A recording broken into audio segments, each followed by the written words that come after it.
Bizde köpçülük айтышат, алтын балык чыгып калса 3 тилегиңди айтат экен. Үй бересин, машина бересин десе 2 тилегиңди аткарат экен, 3-үнчүсү көлгө кирип кетет экен деп Пушкиндин китептеринде окутулуп үйрөтүлөт. Пушкинде ушул алтын балык окуясы бар, жомогу бар.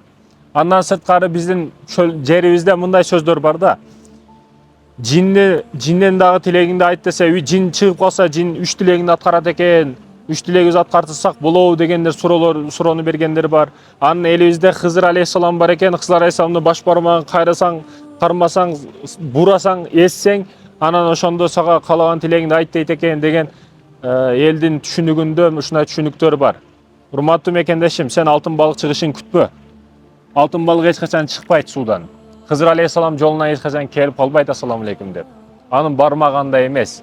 Анан дагы кандай? Алтын балык дедик, жин дедик, жинди күтүп не кыласың сен? Жин жашап атат, балким бул жерде турат, балким жаныбызда турат. Жин толтура, булар дагы биз сыяктуу аалам жашап атат. Бирок эч качан сен тилегиңди аткарып бербейт. Тилегиңди ким аткарат? Аллах аткарат. Бирок Аллах качан сен аракет кылган учуруңда, ошондуктан да пендемден аракет деген. Аллах табарак ва тааладан берекет, пендесинен аракет. Качан сен аракет кыласың, анан Аллах тааладан берекет берилет иштериңе, ийгиликтериңе. Ошондой экен, урматтуу мекендешим, алтын балыкты эч качан күтпө. Мына машалла, машалла.